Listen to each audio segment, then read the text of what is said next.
Bueno, yo pensé que podíamos conversar sobre un tema que estamos trabajando últimamente con mi colega Ronaldo Elano, que por unos desentendimientos no conseguimos venir juntos para aquí, desentendimientos telefónicos en la época de las comunicaciones, bueno, pero uno no debe manejarlo muy bien esto. Y por sugestión de Tulio habíamos pensado en trabajar un poco algunas ideas que tenemos a partir de la comparación de Pelé y Maradona. Entonces me voy a referir a tres tipos de datos, ¿no? Antes hago una advertencia que para nosotros este campo del deporte es una forma no apenas de estudiar el deporte a partir de la sociedad, sino de también entender la sociedad a partir del deporte. El deporte dice muchas cosas sobre la sociedad. Entonces esta especie de ir y venir, para el deporte a partir de la sociedad o ir del deporte para la sociedad, me parece que es el juego que tienen que hacer las ciencias sociales y las ciencias humanas cuando tratan del deporte. Bueno, en este trabajito de investigación, nosotros partimos de tres tipos de consideraciones o de datos. El primero, una especie de consideración o de datos comparativos entre Argentina y Brasil. Habitualmente en esta comparación, Argentina, por lo menos tradicionalmente, puede ser que ahora esté mudando, pero Argentina tradicionalmente parecía como el país politizado, el país que tenía educación, el país que tenía un componente europeo muy fuerte, pero al mismo tiempo como un país más racionalizado, más estructurado, más visto sobre la lógica de una razón instrumental o utilitaria. Se ve esto claramente, por ejemplo, en un clásico de la historiografía brasilera, que es Sergio Buarque de Holanda, cuando se refiere a Brasil y a la colonización española, la cual evidentemente centra bastante en la Argentina. Dice que la América Latina hispánica, él usa la figura del ladrillador, aquel que coloca ladrillos iguales, uno del lado del otro, para hacer su construcción. Y claro, esto remite a las regulaciones que hacía el Consejo de Indias desde los inicios de la colonización en relación a cómo debían ser las ciudades, etc. El ejemplo de esto, bueno, Buenos Aires, ¿no? Sus coordenadas, ese tablero de ajedrez que es Buenos Aires, es muy diferente de las ciudades brasileras. Entonces Sergio Buarque decía que en el caso de la colonización brasilera, de la civilización de Brasil, él usaba la figura del sembrador, del semeador en portugués, aquel que va arrojando las semillas y que, bueno, las plantitas crecen en cualquier lugar. Bueno, hay una larga literatura que habla de esta oposición entre Argentina y Brasil, por lo menos es una literatura muy fuerte en el siglo XIX y gran parte del siglo XX. Entonces partimos de este principio y dijimos, bueno, ¿qué pasa cuando tomamos este paño de fondo como descripción? ¿Qué pasa con los ídolos de modo general y los ídolos deportivos en particular? Y entonces para esto usamos dos categorías de descripción, que son pensar que hay ídolos o héroes que son apolíneos y héroes que son dionisíacos, un poco tomando esa gran tipología que atraviesa parte de la filosofía occidental, que tiene importancia en la antropología, en la sociología. Son categorías importantes, sobre todo cuando se piensa, por ejemplo, en la antropología cultural. Entonces, ¿qué tipo de ídolos nosotros tenemos? Bueno, cuando hacíamos el recuento, en el caso de los mayores ídolos, decíamos, bueno, el ídolo de la Argentina es Maradona, el ídolo de Brasil es Pelé. Pero la Argentina, a partir de esa descripción primera, parecía que tenía que tener ídolos de tipo apolíneos, y Brasil debería tener ídolos más dionisíacos, ¿no? Y nosotros decíamos, claro, en un momento fue Garrincha era un ídolo dionisíaco, pero esto fue dejado de lado y surgiendo otros ídolos que son los que actualmente tienen dominancia, como por ejemplo Pelé, o el mismo Ayrton Senna, que fue un ídolo muy querido en Brasil y que se sintió mucho la figura de Ayrton Senna, una figura apolínea, ¿eh? Perfecta, es decir, siguiendo la voz de la razón y de todo, de las normas, etc. Y en el caso de la Argentina, aparecía la figura de Maradona, altamente dionisíaca, alguien que está entre la muerte y la vida, que cae y que se levanta, ¿no? Comparado con Pelé, Pelé es una...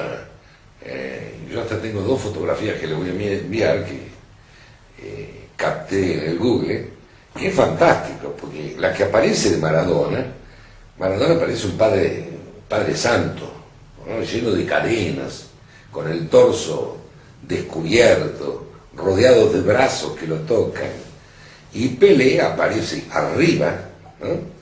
Como si estuviera en el Olimpo, emitiendo casi que luces, y un atleta perfecto. O sea, Maradona en algún sentido es un hincha, Pelé es un dios, es Apolo, ¿no? Entonces comenzamos a trabajar y vimos que efectivamente esto estaba pasando. Parecía que además había una trayectoria de héroes dionisíacos en el caso de Argentina, o ídolos dionisíacos en el caso de Argentina. Nos parecía que Eva Perón tenía estas características, ¿no? Que el propio Che Guevara podría ser puesto dentro de este modelo dionisíaco. Bueno, y Gardel habría que discutirlo, pero de alguna forma habría características compartidas. En el caso brasileño sentíamos este desplazamiento de héroes deportivos dionisíacos como Garrincha para héroes como Pelé, que en todos los sentidos aparece como el atleta perfecto en cuanto al rendimiento, manejo del cuerpo, con todo este tipo de cosas, con su conducta, un hombre que fue ministro, que siempre se manejó a partir de un momento que es el rey, se maneja en en los círculos dirigentes de Brasil, ¿no? Es el gran amigo del magnate de la TV Globo, o sea, tiene relaciones con la Federación Internacional de Fútbol, buenas relaciones con Abel Ángel, que fue una figura muy importante en términos de la FIFA, es una figura apolínea. Entonces la cuestión es más o menos la siguiente. Bueno, si aquellos diagnósticos que hablaba al principio son válidos, uno tendería a pensar que la Argentina tendría que generar héroes apolíneos, y parece ser que no. Una vez que se abandonan aquellos ídolos como San Martín, digamos, que no sé si era tan apolíneo así, más que bueno, la literatura, por lo menos en los manuales escolares, aparecía así. Cuando venimos más para el siglo XX, claramente los héroes tienen una característica, esto que mencionábamos, más dionisíacos. Y Brasil parece que se orientó para una construcción del tipo apolínea, bueno, aparentemente aquí ha venido una contradicción, porque aquella descripción que hacían los modernistas de Brasil, el Brasil antropofágico, el Brasil con todas estas características, parecía que era un Brasil dionisíaco, con capacidad de absorber, de caer, de se levantar, mucho más en esto dentro de las características de este modelo, donde lo irracional estaba presente y se manifestaba en la música, en el arte.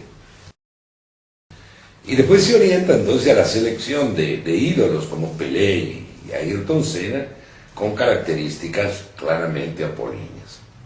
Me parecía que no había una correspondencia entre esta situación de los ídolos y estas descripciones sobre las características nacionales en varios aspectos. Venía como una especie de contradicción. La salida sería decir que cada país escoge los ídolos que invierten un poco aquello que son, pero me parece una hipótesis muy difícil de ser demostrada. Habría que alargar mucho el marco de la investigación para poder demostrar una cosa así. O sea, el ídolo representaría más un deseo que una realidad. Entonces, donde la realidad es apolínea, se escoge un ídolo dionisíaco, y donde la realidad es más dionisíaco, un ídolo apolíneo. A nosotros nos parecía que podía haber otra cosa. Claro que en el caso de Brasil hubo, diríamos que en las últimas décadas, me parece que Brasil, o no parecía que Brasil, nos parece, realizó un esfuerzo considerable para presentarse delante del mundo como un país serio, responsable. Brasil fue construyendo esta imagen de un país serio, responsable, trabajador, con capacidad de producción científica y técnica. Hubo como la construcción de una cara apolínea, que tal vez no era la cara que presentaban los historiadores clásicos o los modernistas que en el plano cultural describían a Brasil. Bueno, esto podría significar ese desplazamiento para los héroes apolíneos que vivenciábamos o que analizábamos, que estaban presentes en el caso brasileño.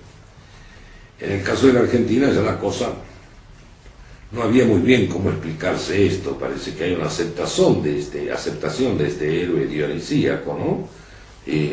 Vean que en la comparación Pelé es el rey, y cuando uno está diciendo el rey está diciendo el orden, ¿no? Está diciendo la organización, está diciendo la corte, está diciendo que cada uno sabe cuál es su lugar y ese tipo de cosas. En el caso de Argentina, Maradona es el pibe, y el pibe entonces la identificación más próxima es alguna cosa que todos nosotros tenemos o tuvimos adentro y que valorizamos en conservar, de alguna forma mantener viva. Entonces esta identificación con el pibe, ¿no? Es decir, bueno, la otra solución es pensar que también nosotros la levantamos y estamos trabajando en la actualidad, que tal vez estas categorías que fueron tan usadas de apolíneo y dionisíaco sean poco instrumentales para trabajar la realidad, y que en realidad entonces correspondería hacer una especie de crítica de estas categorías y del uso de estas categorías, ¿no? Hay que tomar esto como una especie de ejercicio. Hicimos el ejercicio y llegamos a un punto y decimos, bueno, este resultado parece ser contradictorio, por lo menos paradojal. Entonces, ¿cómo avanzamos? Avanzamos depurando estos tipos, intentando elaborar indicadores más finos para ver si sirve para pensar la cuestión, o caminamos en la dirección de pensar que se adapta poco para pensar estas realidades, diferencias entre realidades nacionales y esta emergencia de los ídolos o de los héroes deportivos. Creo que estamos continuando la investigación caminando en esta dirección, un poco en la dirección de criticar esta oposición y cómo fue de alguna forma trabajada hasta ahora, ¿no? Pero por otro lado esto nos abre varias cuestiones en relación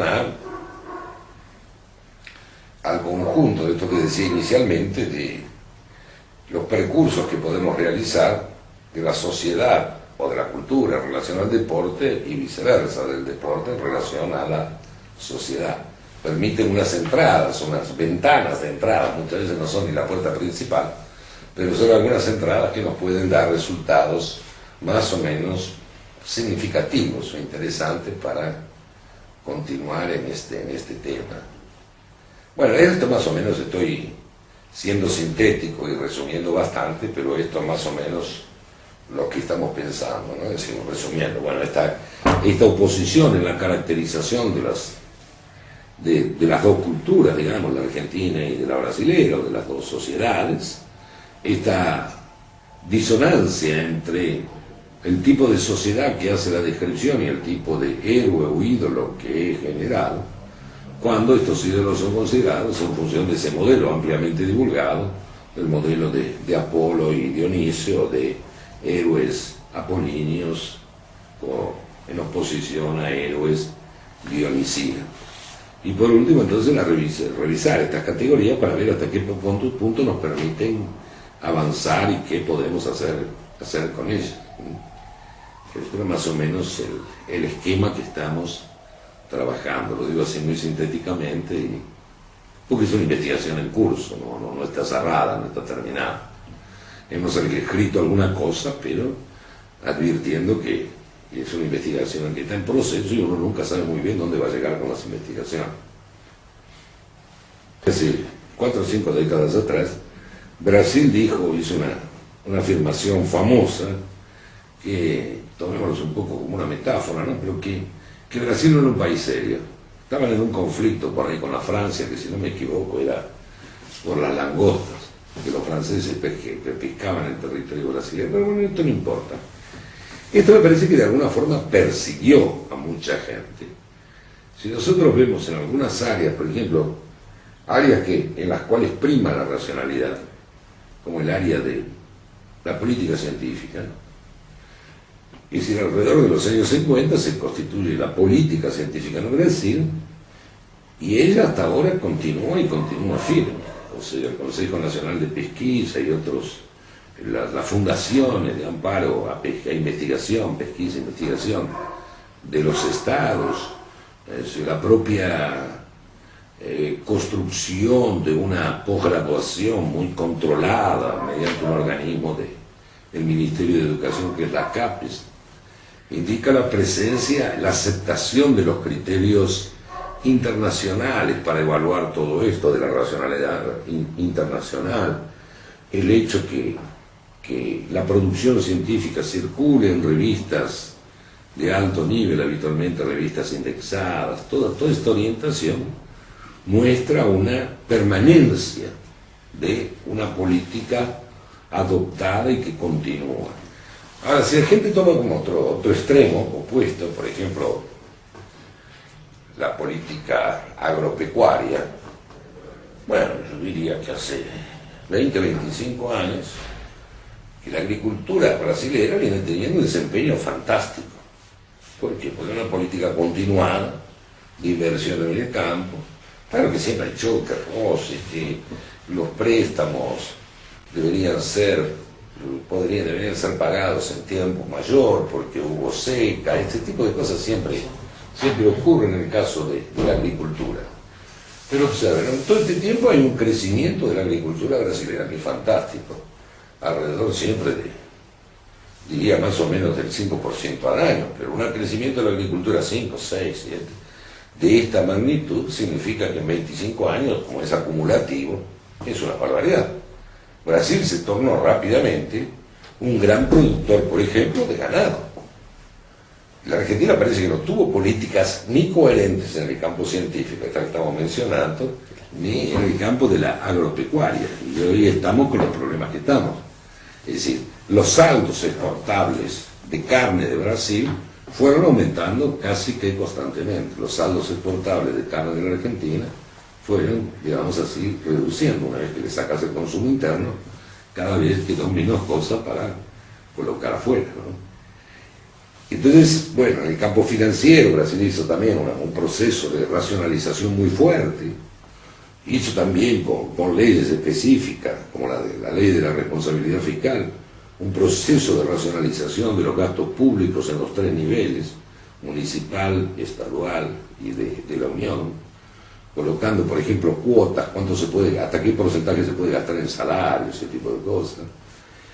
Realizó también un proceso de racionalización y de creación de instituciones para controlar y al mismo tiempo fortalecer el sistema financiero bancario. O sea, en varios aspectos fue construyendo políticas de medio y largo plazo orientadas racionalmente y con alto contenido instrumental. Y las mantuvo. Claro que hay reformas, siempre hay modificaciones, siempre hay correcciones de rumbo, porque es imposible hacer una política definitiva, pero digamos que las vías principales no se modificaron, ¿no? Hay que ir un poco en esta dirección. Eso lo que está pasando es un poco la diferencia que resultó de los dos países, ¿no? Esa frase que dice Lula cuando esta semana designan a Río Ciudad Olímpica, esa frase que transforma. A partir de hoy Brasil dejó de ser un país clase B para ser clase A, de alguna manera es producto de esto que vos estás planteando. Exactamente. Es más, Lula, en un discurso recientemente, cuando estaba hablando de el presal es este petróleo ahí que está abajo de la sal, no, porque Lula va a pasar, pensemos que Lula es un dirigente después de todo que viene del campo sindical. Yo diría que profundamente influenciado por una ideología nacionalista. Lula es un nacionalista. No, no es una crítica, estoy haciendo. Si le preguntamos, va a decir que es nacionalista, claro, y lo va a tomar eso como un elogio, ¿no? Pero esto fue unas 3 semanas antes de este discurso sobre las Olimpiadas en Brasil. Y yo decía, con el presado vamos a pasar a ser el 3.º país del mundo, o el 5.º, ¿no? Pocos jugaban con eso, porque no sabemos qué es lo que va a pasar a ser, evidentemente. Pero lo que estaba reflejando es esta idea de progreso. Observen que en el momento yo compararía de alguna forma el periodo de Julio Argentino Roca con, por lo menos en el plano ideológico, con la República en Brasil. Entonces, con la República, en la bandera brasileña se pone el lema de orden y progreso, que era un lema absolutamente positivista de aquella época. Pero con Julio Roca era paz y administración. No había tanta distancia. Es decir, la paz era la forma del orden que precisaba la Argentina, que venía de grandes guerras intestinas, 70 años de guerra, que sé cuánto. Y bueno, y la administración adecuada era la garantía del progreso. Entonces, hay momentos que, bueno, hay como una aproximación, hay una confluencia, que también refleja corrientes internacionales. Pero Brasil caminó en esta dirección y creó política para caminar en esta dirección. Y está convencido que llegará a ser un país de destaque en el mundo. Muchas veces los brasileños dicen, nosotros siempre somos el país del futuro. Siempre llegaremos a algún lugar. Pero esta idea está fuerte. Y bueno, y esto de las Olimpiadas vino, Mundial de Fútbol, Olimpiadas, vino a confirmar esta predominancia. Es decir, bueno, esto se aglutina con la idea de héroes apolíneos. Porque una figura como Garrincha, que digamos, tenía una vida desorganizada, que era evidentemente que era un crack con la pelota, que tenía una vida desorganizada, que bebía, que no se sabía muy bien cuáles eran sus relaciones familiares, no es una imagen muy buena para esta idea de razón, de instrumentalidad, de sustentación de política, de sostener políticas, de avanzar en una dirección. Y esto hizo al acuerdo brasilero. Hay un acuerdo muy fuerte en relación a esto. Pienso que es uno de los componentes de la popularidad de Lula. Si Lula es reina absoluto, 80% de aprobación, 82, 83, pero reina absoluto, ¿no? Fantástico. Se ha restaurado la monarquía prácticamente.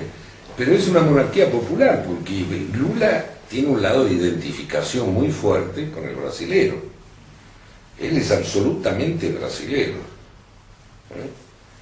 Y el brasilero se identifica con él. Por eso en el principio del gobierno se hacían aquellas bromas, bueno, no renuncia a una callacinha o a una cerveza, pero bueno, pero esto brasilero también no renuncia, va a haber un juego de fútbol, ¿no? Pero esto, todo brasilero tiene esto, o sea, no es un presidente distante, es un presidente próximo, ¿no? Con el cual cualquier brasileño se puede identificar, se puede sentir. En este sentido no sé si es tanto un rey, parece más un pibe. Hay respeto, pero hay mucho cariño, mucha proximidad. Él les pertenece a los brasileños. Más por ser un nordestino, tiene algunas cosas ahí que también ayudan a la composición de esa imagen. En varias esferas se fue dando esta racionalización a la brasileña, digamos así. Pero Lula parece, parece un dionisíaco devenido, gestando un proceso apolíneo. Sí. Y donde de alguna forma tal vez el lado de él heredó ya un proceso así.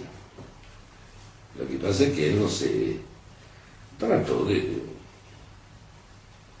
perfeccionar ese proceso, de corregir algunas cosas, de ampliar otras, ¿no? El programa social de Bolsa Familia existía. Habían 2 o 3 programas, lo juntó, lo amplió, y bueno.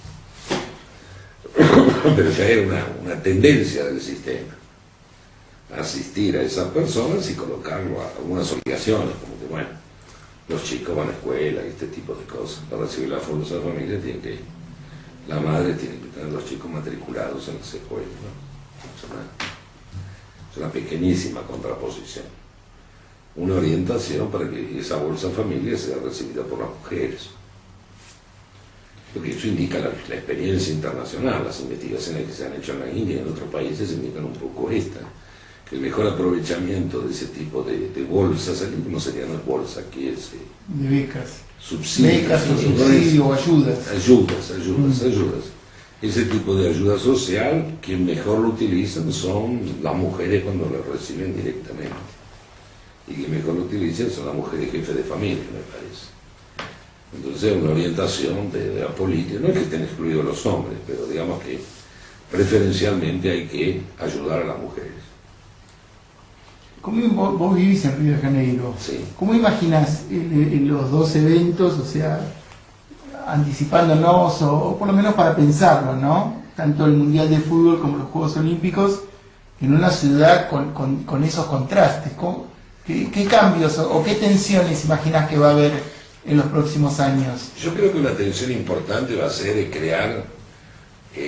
quebrar con la imagen de que es una ciudad insegura. Esto va a ser un punto importante. Creo que en este sentido hay una buena constelación, porque se dio o se está procesando una alianza entre el gobierno federal, Lula, el gobernador del estado, y allá se llama prefeito, sería un intendente, y el intendente de Río de Janeiro. O sea, yo no me acuerdo de que muchas veces estas figuras trabajen juntas. En este caso están trabajando juntas, aparentemente en un clima de buen relacionamiento y cordialidad. Entonces, por mucho que se equivoquen, siempre agarran alguna cosa, aún equivocándose, por el hecho de estar trabajando juntos y por no.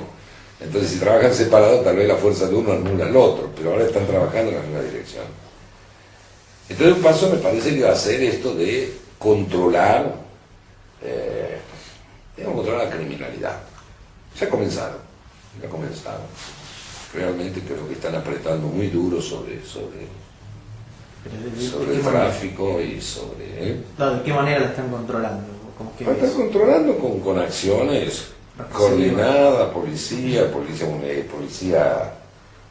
estadual, policía federal, están entrando pesados, equipamiento,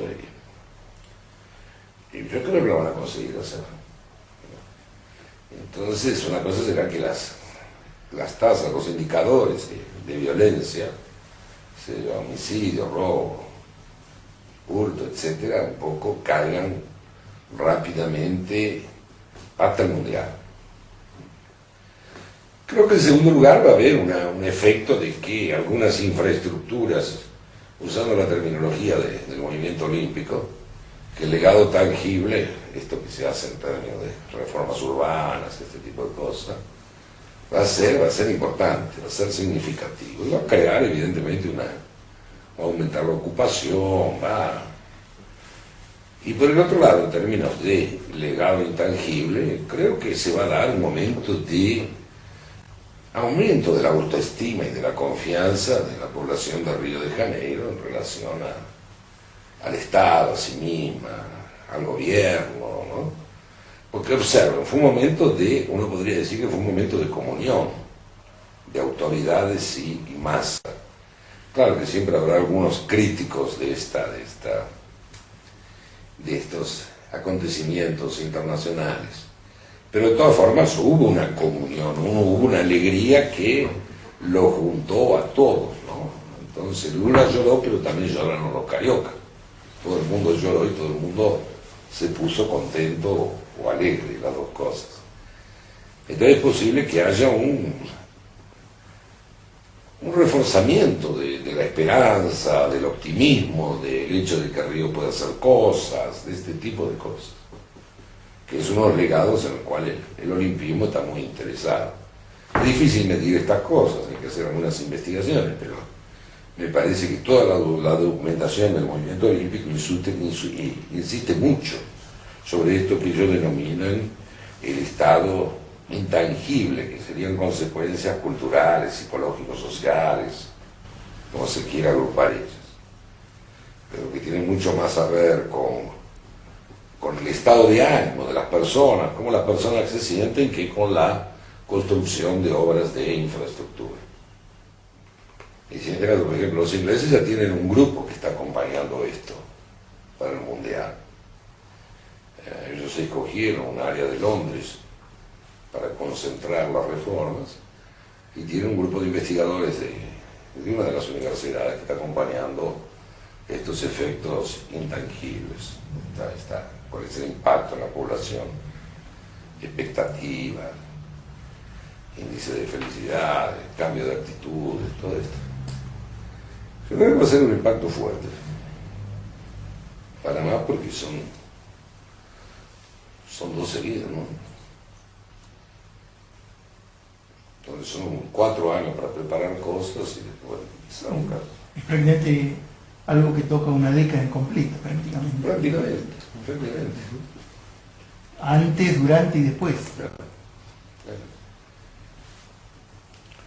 Antes, durante y después, sí. Es mucho tiempo, digamos. Mucho tiempo. Y se tuvo un efecto con el Panamericano. Con el Panamericano, bueno, algunas cosas se hicieron, se construyeron algunos estadios de fútbol y de atletismo, estadios de natación, hubo varias mejoras en la infraestructura deportiva del estadio. Yo siempre me pregunto por qué Brasil no tiene un Carlos Gardel. Evidentemente que Brasil tuvo músicos y cantores extraordinarios, no es esto, de altísima calidad. Ahora, no tiene un mito como de Carlos Gardel. En la misma época, por ejemplo, cantaba y filmaba esta mujer maravillosa que era Carmen Miranda, que se hacían películas en la misma época Gardel, prácticamente. Bueno, hay un museo de Carmen Miranda en Flamengo que no va nadie, y nadie sabe muy bien quién es Carmen Miranda, o sea, no consiguió tomar o llegar a un lugar mítico. Como que Brasil es antropofágico, devora todo, decían los modernistas. Devora los propios mitos que construye, o los mitos duran muy poco, son de alguna forma masticados y deglutidos. Aquí parece que hay una necesidad de generar mitos. Esto con Carlos Gardel está claro con Eva Perón, con el Che Guevara y con tantas otras personas por ahí, ¿no? Habría que preguntarse por qué esta necesidad. Y si prácticamente, yo diría que 80% de la población nunca tuvo menor contacto, todos los que nacieron después del 35 no tuvieron ningún contacto con Gardel y cosas por el estilo. Sí, lo mismo caso de Maradona. Claro. ¿Cómo se puede elegir Maradona mejor que Pelé si Claro. los pibes que elegí no lo vieron nunca Pelé? Seguro. Claro, seguro. Ni a Maradona. ¿Eh? Ni a Maradona. Ni a Y a Maradona. Maradona. Los pibes de internet no lo vieron ninguno de los dos, probablemente. Por eso eligen a Se Messi. lo tomaron eso como una gran broma. Eligen a Messi, claro. Claro. Bueno, yo creo que le tuvo importancia porque se le atribuye que una de las Copas del Mundo que ganó la Argentina la ganó por Maradona. Sí, Entonces él sí, tiene una Sí, posición. tiene- Eso es lo que le Un da la base elemento para la factible para posición comentar. de prestigio. Pero en Brasil se comenta medio así en broma que buen director, buen técnico de fútbol tiene que haber sido mal jugador, porque los malos jugadores para permanecer lo escuchan mucho al técnico y tratan de hacer lo que el técnico manda, entonces aprenden a ser técnicos. El tipo que es crack no lo escucha al técnico y hace lo que él quiere, por eso le va bien a Dunga, digamos. Dunga siempre fue caracterizado como un jugador de raza, laborioso, que sigue el esquema, ¿no? Pero le va bien como técnico, por ahora nadie lo está discutiendo, salió excelentemente, demostró competencia como técnico, tal vez más competencia como técnico que como jugador, pero bueno, no importa esto, ¿no? No, pero ahora se espera, me parece, que Maradona, usando una expresión beberiana, se entiende que Maradona tiene carisma y que se lo tiene que transmitir a la selección. Bueno, esto parece que es un poco falso. ¿De dónde surgió esta idea? No sé. Yo también pensé que iba a ser Peckerman, que Además, esa generación que está ahí la formó él. Claro, Tal cual. Entonces los conoce a todos. claro. Parecía la figura. Y por otro lado, él fue muy elogiado por su actuación Sí. en el Mundial. No tuvo ningún tipo de problema, no fue criticado. ¿No? La propia selección argentina fue elogiada, no Sí. fue criticada, se sale muy bien. No ganó, bueno, está bien, pero no es Sí, eso. el azar también. Claro, seguro. Seleccionar arquero, bueno. Claro, seguro. Hubo cosas ahí que... Además definió el juego con penales, ¿no? Ajá. Y eso todos sabemos que es una alta cuota De azar que. de aleatoriedad, digamos, de azar. Sí, sí. ¿Verdad? Bueno, es eso que me parece que es el camino que tenemos que ir pensando. La comparación sirve para estas cosas. Para colocarse, bueno, ¿por qué esta generación de mitos? ¿Por qué generamos tantos mitos? ¿No? ¿Cuál es la necesidad de esto?